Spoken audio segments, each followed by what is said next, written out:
Hi guys. Um, I'm back for a video. Crazy, isn't it? Um, I've been busy just writing and working and getting some things sorted. This year is a bit calmer of a schedule. So I've had an opportunity to get some books out. Um, one of those books, some of those books are going to be list only. So if you're on my mailing list, you'll have access to those. There's a few on the mailing list that you can't really get anywhere else, like the monographs. And those are basically collections of all the articles I've done in those high priced anthologies that they're just available like my stuff. So if you don't want all the other stuff, then you can get just my stuff. And then I did The Preeminent Curse, which is basically a book about cursing, about execration magic. It's more demonology based. So, and it talks about everything from, creating uh, thought forms and servitors and for protection and how to alchemize curses into your good fortune and other stuff like that. So if you are interested in that sort of thing, subscribe to my mailing list. But today, I actually wanted to talk about how how your own thinking can either limit your magic or expand it. And I know, there's a lot of this toxic positivity that's going around right now, where everyone's like, "Oh, you should be positive about everything," and you know, uh, like attracts like, and the law of attraction, and all of that. And there is some truth to that. I mean, if you ever want to experiment with that, I dare you, as you're driving to work in the morning, just force yourself to smile, even if you don't feel like it. I'm not a morning person. I don't like to smile, but you'll find that it does something to really improve your mood. So there is that. But then again, there's also that toxic positivity where everything's great, even when it's not. And that's kind of, in the sense, it's toxic because you're basically denying those emotions and feelings and not allowing yourself to have negative thoughts and feelings. And we all have them. We all, you know, we're all driving down the road and some jerk cuts in front of you and you're like, asshole, calling him every name in the book. And, you know, getting more angry by the minute because they're driving like somebody's grandmother, whatever. And it drives you crazy. And these things happen. And it's okay to like vent that stuff and get it out. Because when you hold it in, I am a firm believer, when you hold in toxic emotions like that and pretend like everything's great, you're really you're hurting yourself. When you hold that stuff in, it festers. And I think that can cause illness, it can cause disease, depression. Um, I'd even go as far as to say that could even cause stuff like cancer, just because I've known people like that where they're just so happy and wonderful all the time and just smile and grin and bear through it all. But that's also not to say, I mean, it can be just as bad to be negative all the time. And when we're talking about magic, especially, your intent is everything. And there are little things that we do day in, day out that it's negative self talk, and we don't even realize that we're doing it.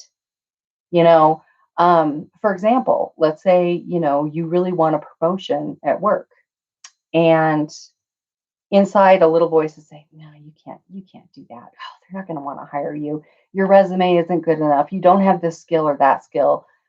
And you have a lot of fear, and that's a fear that's like a pent up fear. And it's not even like really negative self talk, like, oh, you're a piece of shit or anything like that. You're not telling yourself horrible things about yourself. You're just like, oh, I shouldn't do that. Oh, that sounds really risky, blah, blah, blah.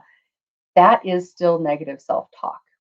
And when we're working toward a magical goal, whatever that magical goal may be, whether it's to learn divination, to become better at learning divination, or to become better spiritually, we have those constant dialogues in our head that sometimes hold us back from our full potential to fully manifest what we're trying to do magically. So, for example, taking the example of divination, like learning maybe spirit communication or something of that nature, we tend to think, oh, well, this isn't happening fast enough. What am I doing wrong? Am I doing this right? Um, so these are also types of negative self-talk that can hold us back. Now, on the other hand, again, you don't want to be like, oh, I'm awesome, I'm great, everything's wonderful. You know, you should have a little bit of doubt in your mind because it's good to question our experiences and experiment with things and try them again and again and to see if they work successively and consistently.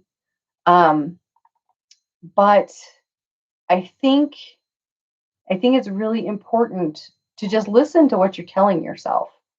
And that goes with everything that you're doing throughout your day.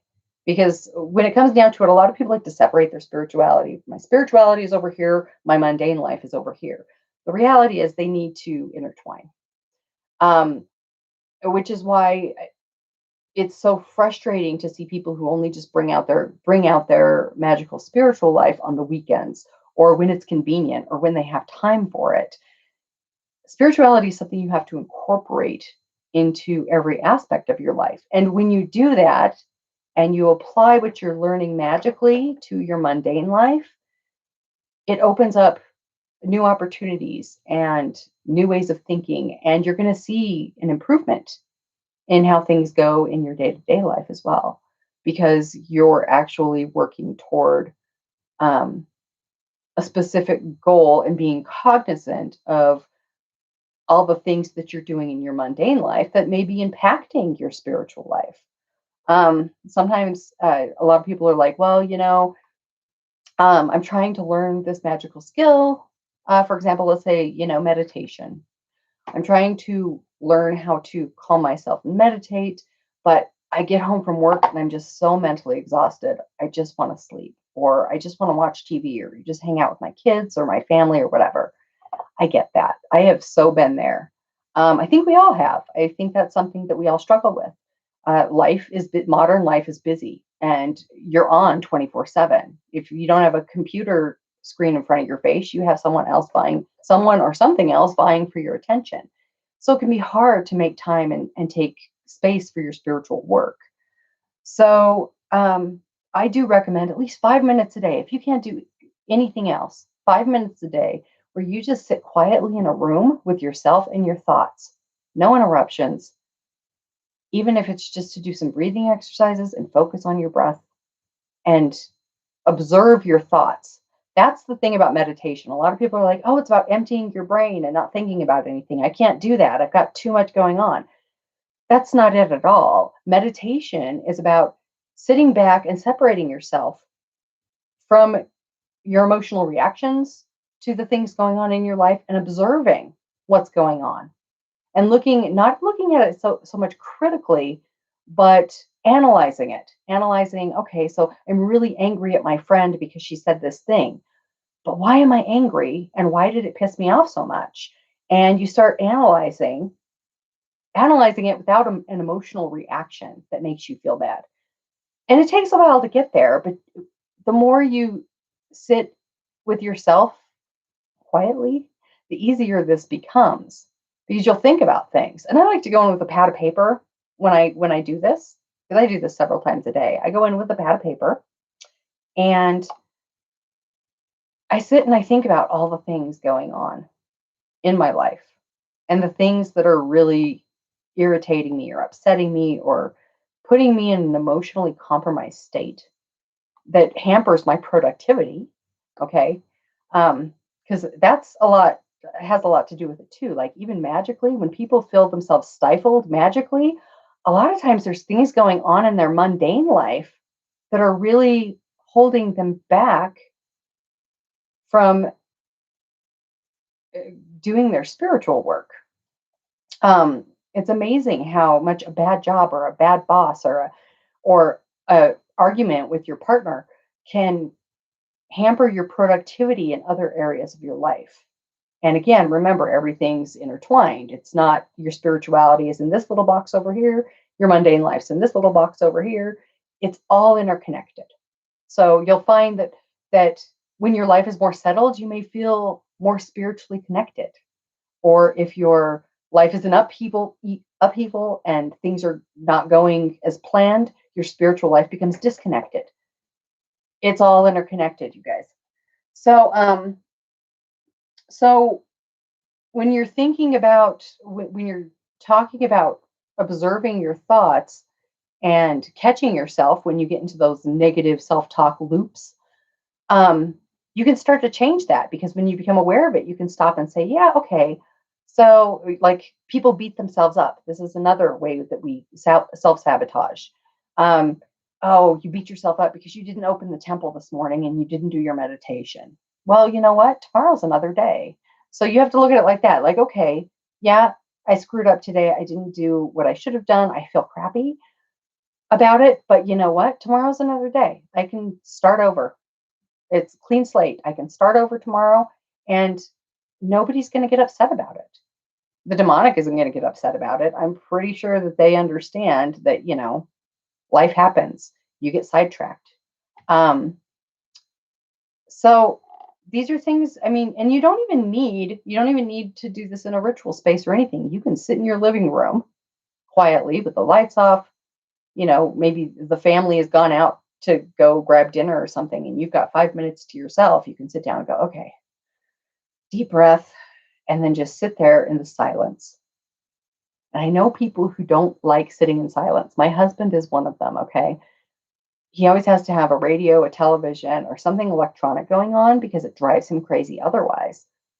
And there are some people who can't sit with their own thoughts, maybe because those thoughts become very self-destructive. If you're struggling with depression or something like that, this is why we worry that if you have something like depression and it's not well managed, that it can be dangerous to meditate for too long, because then you start thinking about all the things upsetting you, or all of the things that make you sad. And that's where you do need a little bit of positivity injected in there to kind of help you out. Um, One of the things I like to tell people is, uh, think about uh, think about other people, if that helps. If knowing that other people need you helps you, think about the possibilities for the future, if that helps. Um, Definitely get some counseling if that's the case, because sometimes you need a sounding board, somebody to share your innermost thoughts with, who aren't really going to judge you. Whereas, people like, family and friends, sometimes that can be hard because they may tend to judge or give unsolicited advice. I know I've given my share of unsolicited advice, and then I felt bad about it later. And I was like, oh, maybe I should have just shut my mouth and listened. It gets a lot easier to just, listen when somebody else needs to unload.